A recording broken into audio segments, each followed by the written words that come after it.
अस्सलाम वालेकुम, welcome to my channel. क्या हाल है? उम्मीद करती हूँ कि आप सब खैरियत से होंगे। आज जो मैं आप लोगों के लिए रेसिपी लेके आई हूँ वो है पोटैटो कटलेट्स, जो कि घर में बहुत आसान और मज़े के बनते हैं। और पोटैटो कटलेट्स किस तरह से मैंने बनाया है, मेरी वीडियो को लास्ट तक देखें ताकि आप भी सेम मेरे जैसे पोटैटो कटलेट्स अपने घर में बना सकें। पोटैटो कटलेट्स की रेसिपी शुरू करने से पहले अगर आपने मेरे चैनल को अभी तक सब्सक्राइब नहीं किया तो पहले सब्सक्राइब कर लें और बेल आइकन के बटन को प्रेस कर लें ताकि हर आने वाली नोटिफिकेशन आप तक पहुंच जाए। पोटैटो कटलेट्स के अंदर मैंने चिकन का इस्तेमाल बिल्कुल नहीं किया, और आप भी चिकन का इस्तेमाल करना चाहें तो कर लें, अगर नहीं करना चाहते तो ना करें। बेहतर ये है कि आप ना ही करें।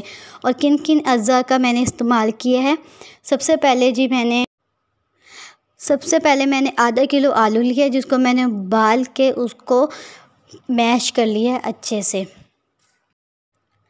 शिमला मिर्च हमने लिए एक मीडियम साइज़ की और उसको मैंने चॉप कर लिया है।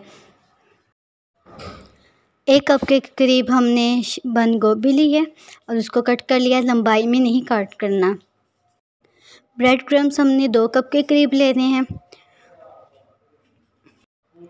नमक हमने हाफ़ टी स्पून के करीब लेना है, आप चाहें तो कम या ज़्यादा भी कर सकते हैं लेकिन हाफ़ टी स्पून ठीक रहेगा। 1 टीस्पून के करीब हमने कुटी हुई सूरज मिर्चें ले लेनी है। 1 टीस्पून के करीब हमने काली मिर्चें ले लेनी है, यानी कि ब्लैक पेपर ले लेना है। उसके बाद हमने 2 टेबलस्पून के करीब चिली सॉस ले लेना है। 2 टेबलस्पून के करीब हमने सिरका ले लेना है और 2 टेबलस्पून के करीब भी हमने सोया सॉस ले लेना है। और एक हमने अंडा लेना है और उसके बाद हमने एक बाउल ले लेना है और उस बाउल के अंदर हमने जो पोटैटोज़ को बॉईल करके मैश किया था वो हमने इस बाउल के अंदर ऐड कर देना है। उसके बाद हमने इसके अंदर 1 बाय 1 सब चीज़ें ऐड कर देनी है। फिर हमने इसके अंदर बंद गोभी ऐड कर देनी है सारी। अभी आपको लगेगा कि बंद गोभी ज़्यादा है लेकिन जब आप मिक्स करेंगे ना तब सेट हो जाएगा। फिर शिमला मिर्च हमने इसके अंदर ऐड कर देनी है। उसके बाद हमने इसके अंदर नमक ऐड कर देना है। नमक ऐड करने के बाद हमने इसमें कुटी हुई सूरज मिर्चें ऐड कर देनी है और उसके बाद हमने इसके अंदर ब्लैक पेपर ऐड कर देना है। ब्लैक पेपर ऐड करने के बाद हमने इसके अंदर ब्रेड क्रम्स ऐड कर देने हैं।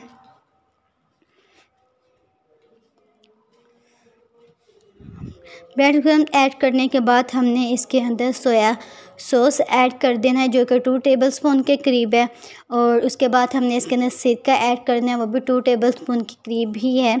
और उसके बाद हमने इसके अंदर चिली सॉस ऐड कर देना है। चिली सॉस ऐड करने के बाद हमने इसके अंदर एक अंडा ऐड कर देना है और एक अंडा ऐड करने के बाद हमने इसको अच्छे से मिक्स करना है, ग्लव्स पहन के या हाथ की मदद से, जैसे आपको मुनासिब लगे। अच्छे से मिक्स करने के बाद आपने इसको रोल की शेप दे देनी है, चाहे तो नगेट्स की भी दे सकते, गुलाई की भी दे सकते, जो आपको मुनासिब लगे आपने उसकी शेप दे देनी है।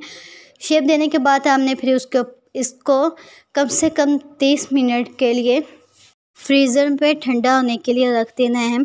इसको सेट होने के लिए 30 मिनट दे देने हैं फ्रीज़र में।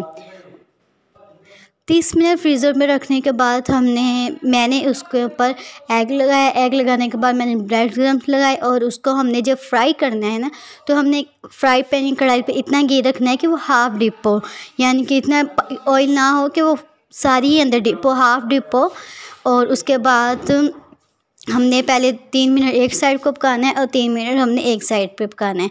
ये थी मेरी आज की पोटैटो कटलेट्स वीडियो। उम्मीद करती हूँ कि आपको मेरी वीडियो अच्छी लगी। अगर आपको मेरी वीडियो अच्छी लगी है तो मेरी वीडियो को लाइक कीजिए। ओके, अल्लाह हाफिज़।